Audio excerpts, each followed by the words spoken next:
8ல் சனி இருக்கும்போது negative thoughts வரும்.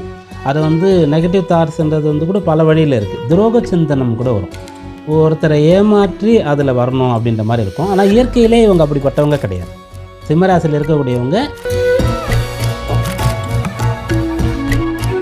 அப்போது அந்த சனி தான் இவங்களுக்கு கஷ்டம் கொடுக்க போகிறாருன்னு சொன்னால், இவங்களுடைய மாலை நேரம் சன் செட் ஆகி மறுபடியும் சன்ரைஸ் ஆகக்கூடிய இந்த நேரத்தில் தான் இவங்களுக்கு பிரச்சனைகள் வரும். இந்த மாதிரி 8ல் சனி இருக்கும்போது நிறைய பேர் என்ன சொல்லுவாங்கன்னா, நைட்டு திடீர்னு முடியாமல் போயிடுச்சு, நான் ஹாஸ்பிட்டல் அட்மிட் ஆகிட்டேன் அப்படின்னு சொல்லுவாங்க. நைட்டில் தான் அவங்களுக்கு பிரச்சனைகள் வரும். அப்போது அவங்க அந்த இரவு ஆகாரம் சாப்பிட்றதுக்கு முன்னாடி, ஆனால் 8ல் சனி இருக்கிறதுனால அந்த திருமண விஷயத்தை ரொம்ப சீக்கிரமாக செய்யக்கூடாது. பொண்ணே கிடைக்கல, ஏதோ ஒரு பொண்ணு பார்த்தோம் சட்டுன்னு பிடிச்சிச்சு, அவங்களுக்கும் ஓகேன்னு சொல்லிட்டாங்க, விட்டுறக்கூடாது. அவங்க மனசு மாறிடக்கூடாது. ஏன்னா அவங்களுக்கு ஆப்ஷன்ஸ் இருக்குது. நிறைய பையன் இருக்கான், கொஞ்சம் பொண்ணுங்க தான் இப்போ இருக்குது பொதுவாகவே. அப்போ நம்ம விட்டுடாமல் பிடிச்சிக்கணும்னு சொல்லி ரொம்ப சீக்கிரமாக ஏற்பாடு பண்ணி பார்த்த 1 மாதம் 2 மாதத்துல சில பேர்லாம் திருமணம் பண்ணுவாங்க. அந்த மாதிரி மிடில் ஏஜ் தாண்டி இருக்கக்கூடியவங்க அந்த முதுகெலும்பு சம்பந்தமான பிரச்சனை வரத்துக்கு வாய்ப்பு இருக்கிறது. பொதுவாக நர்வ் சிஸ்டம்னு சொல்லுவோம், நரம்பு மண்டலம் சம்பந்தமான பாதிப்புகள் வரத்துக்கு வாய்ப்பு இருக்கிறது. அதில் கவனமாக இருக்கணும்.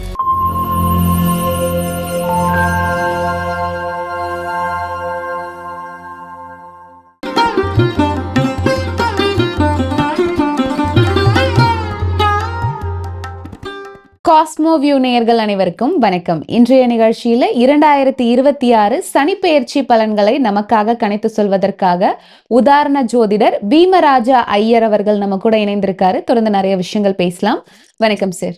வணக்கம்மா. 2026 சனிப்பெயர்ச்சி சிம்ம ராசி நேயர்களுக்கு என்ன மாதிரியான பலன்களை எல்லாம் கொடுக்க போகுது சார்?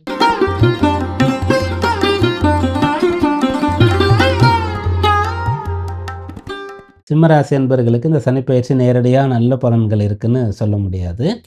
ஆனால் இவங்களுக்கு 8ல் சனி வராரு. அப்போ நீ உனக்கு கவனமாக தான் இருந்துக்கணும், பெருசாக சப்போர்ட் கிடைக்காதுன்றதை உடச்சி தாராளமாக சொல்லலாம். ஏன்னா இவங்களால் அதை ஏற்றுக்கொள்ள முடியும். இந்த பலன் சொல்லும்போதே அந்த பலன்கள் யாருக்கு சொல்கிறோன்றதை பொறுத்து தான் சொல்லணும் அப்படின்ற மாதிரி இருக்கும். சில பேருக்கெல்லாம் ஏதாவது உடம்பு சரியில்லைன்னு டாக்டர்கிட்ட கூப்பிட்டு போயின்னா, அந்த டாக்டர் அந்த பேஷண்ட்கிட்ட சொல்லாமல் கூட அவங்ககிட்ட சொல்லுவார், கவனமாக பார்த்துக்காங்க, இந்த மாதிரி ஒரு விஷயம் இருக்குது அப்படின்னு சொல்லுவார்.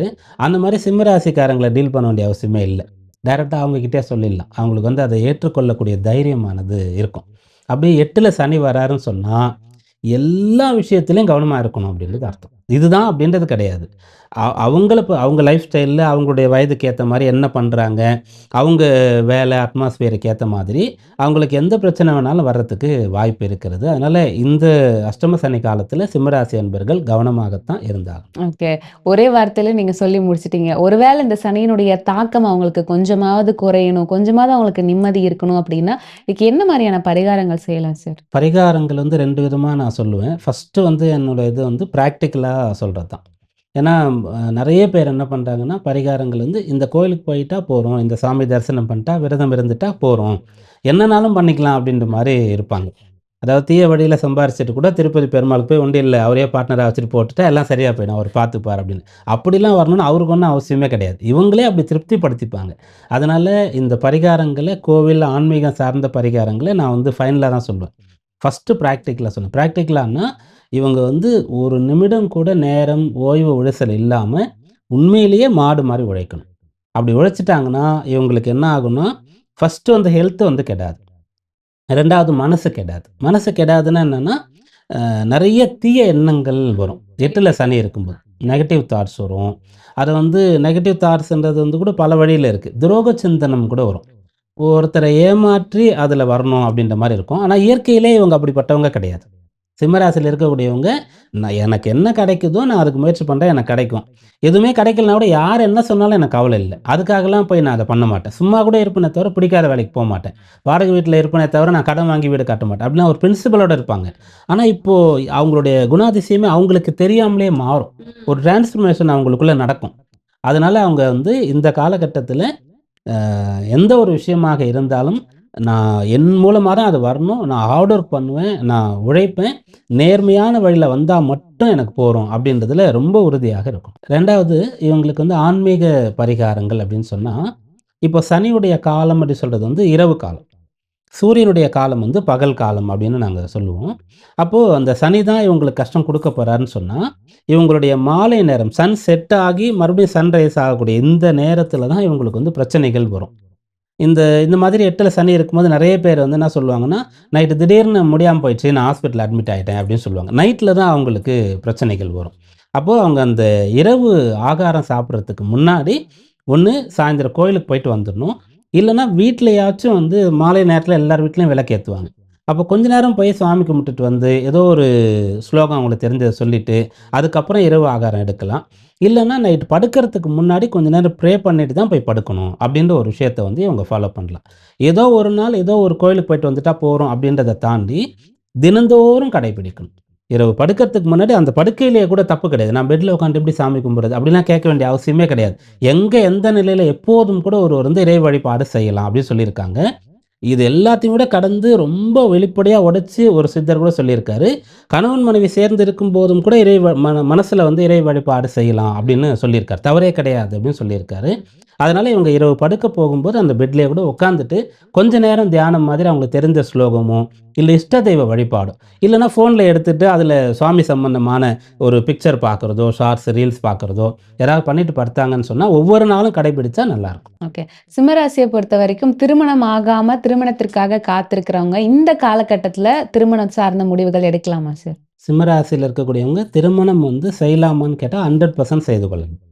நம்ம ஆல்ரெடி மேஷ ராசிக்கு சொன்ன மாதிரி, இந்த மாரி சனியினுடைய ஒரு காலத்தில திருமணம் செய்யக்கூடாது அப்படின்றது கிடையாது. ஆனா 8ல சனி இருக்கிறதுனால, அந்த திருமண விஷயத்த வந்து ரொம்ப சீக்கிரமா செய்யக்கூடாது. பொண்ணே கிடைக்கல, ஏதோ ஒரு பொண்ணு பார்த்தோம் சட்டுன்னு பிடிச்சிச்சு, அவங்களுக்கும் ஓகேன்னு சொல்லிட்டாங்க. விட்டுறக்கூடாது. அவங்க மனசு மாறிடக்கூடாது. ஏன்னா அவங்களுக்கு ஆப்ஷன்ஸ் இருக்கு. நெறைய பையன் இருக்கான். கொஞ்சம் பொண்ணுங்க தான் இப்ப இருக்கு பொதுவாவே. அப்ப நம்ம விட்டுடாம பிடிச்சுக்கணும்னு சொல்லி ரொம்ப சீக்கிரமா ஏற்பாடு பண்ணி, பார்த்த 1 மாசம் 2 மாசத்திலே சில பேர்லாம் திருமணம் பண்ணுவாங்க. அந்த மாதிரி அவசரப்படக்கூடாது.